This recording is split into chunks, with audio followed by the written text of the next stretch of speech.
Class, I am Amimis, your science teacher for this year, and today we're going to study our first lesson, useful and harmful materials.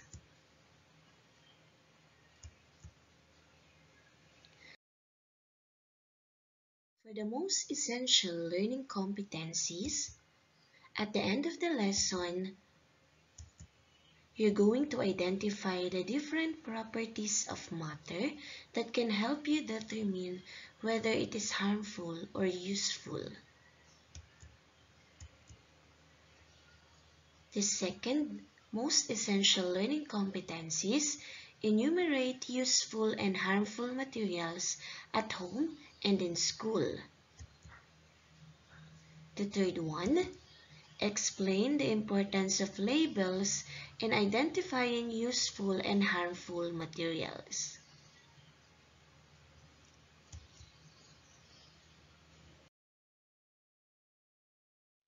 So before we go to our discussion, I want you to answer this pre-activity. Determine which of the activities below is desirable or harmful. You're going to write D if desirable or H if it's harmful. Your time starts now.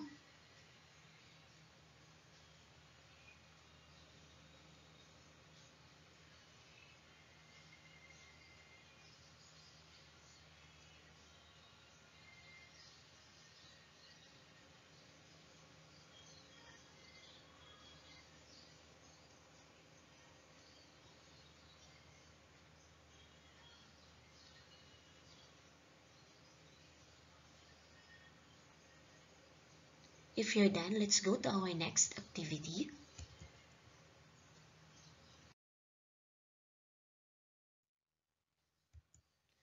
For this activity, you're going to put a check mark if the statement is correct and X mark if not.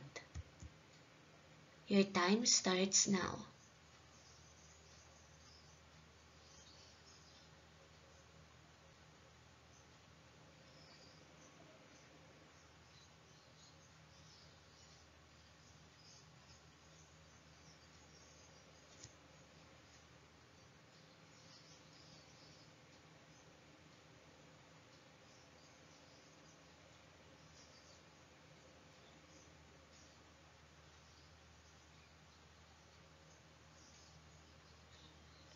If you're done, let's proceed.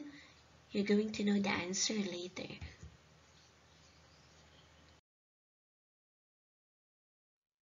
Okay, for our lesson today, you're going to recognize if the material is useful and harmful.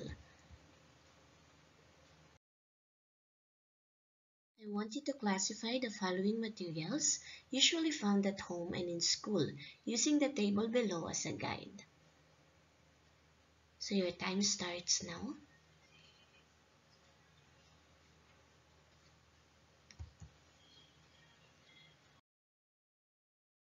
You're going to put your answers here on the table.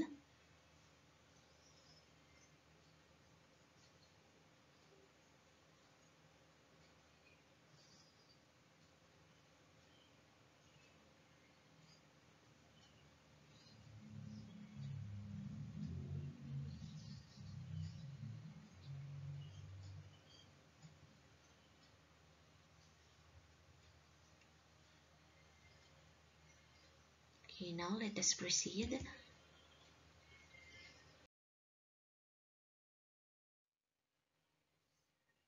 Now, I want you to copy the table.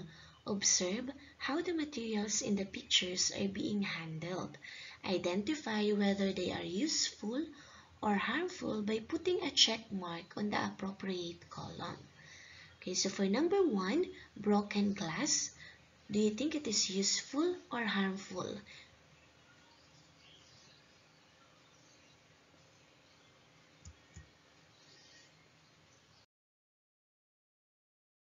For number 2, an empty bottle being refilled, is it useful or harmful? For number 3, candy wrapper made bag, useful or harmful? For number 4, vegetable peelings made into compost. For number 5, use boxes as book organizers.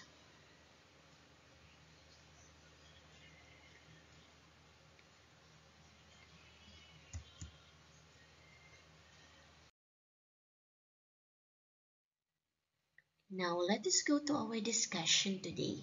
How do the materials become useful or harmful? Paano mo ba masasabi na ang mga materials ay useful or harmful? Materials are said to be useful when they serve their purpose.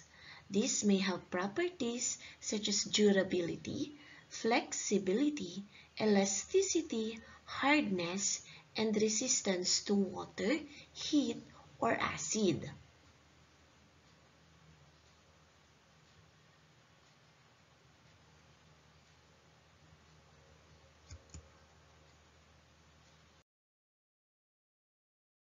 How do the materials become useful or harmful?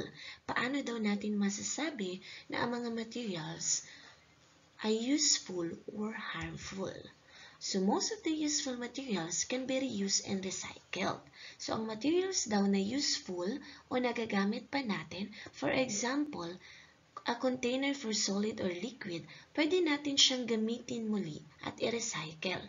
When it is already empty, can still be used for other purposes, such as a flower vase, a coin bank, or a house decor.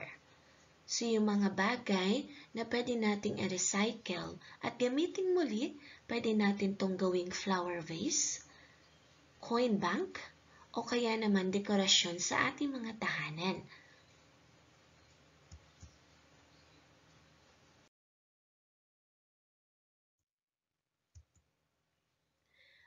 Whether a bottle is made of plastic or glass, it has a property that makes it reusable.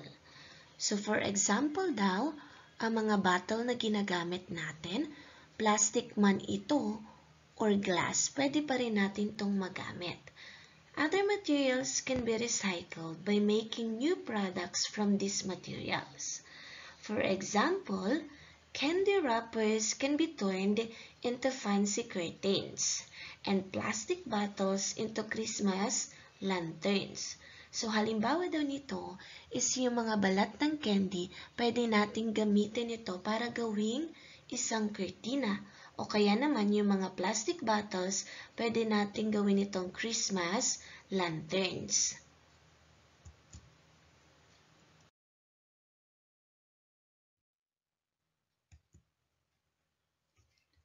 Some useful materials may also bring hazards. For example, a broken glass jar can cause cuts or injury.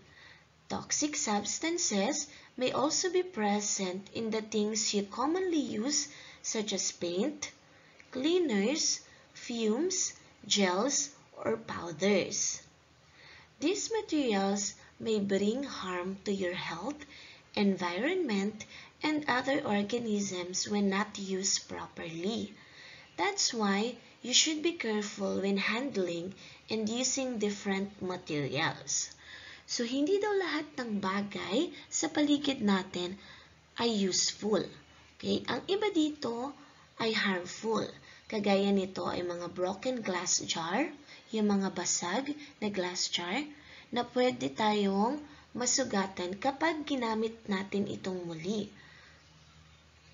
Kasama din dito mga toxic substances na makikita sa mga paints, cleaners, fumes, gels, or powders. So, kailangan maging maingat tayo sa paggamit ng iba't ibang materials.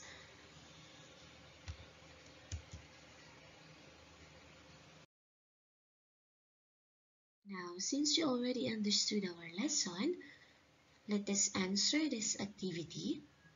I want you to classify the different materials found in the word pool below as useful or harmful. So, ang gagawin nyo, you're going to draw the shapes with labels in your answer sheet and write your answers inside them. And then afterwards, I want you to answer the follow-up questions. So your time starts now.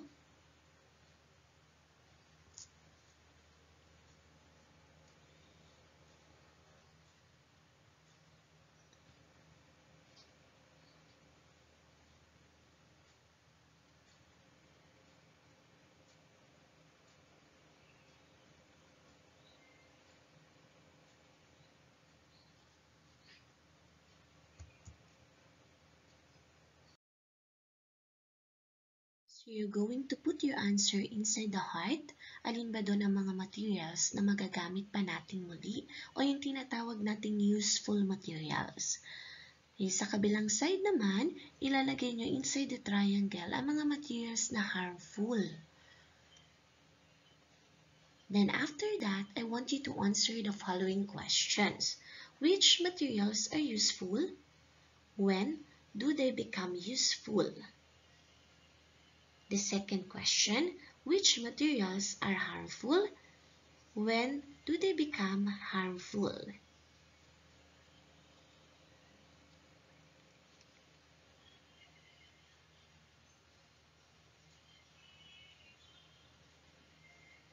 If you need more time, you can pause the video.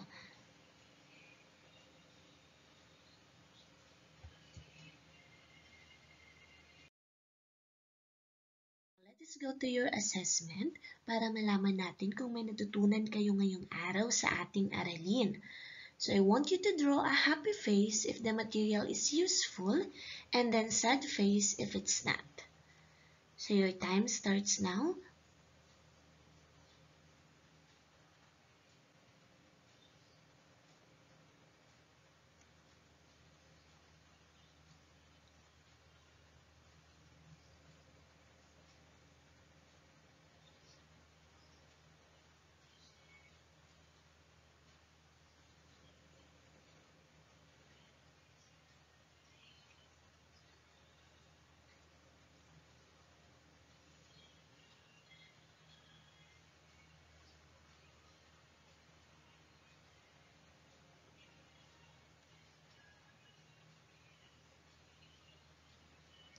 If you need more time, you can pause the video.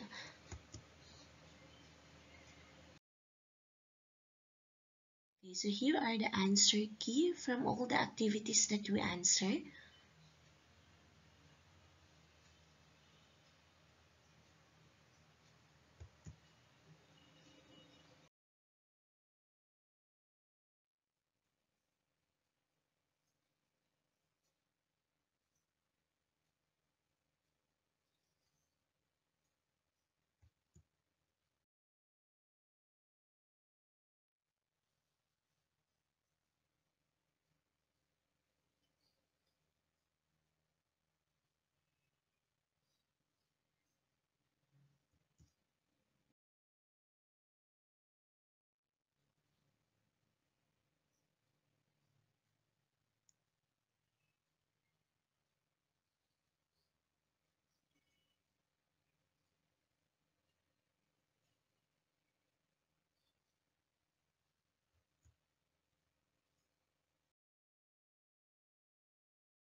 At dyan nagtatapos ang ating aralin ngayong araw.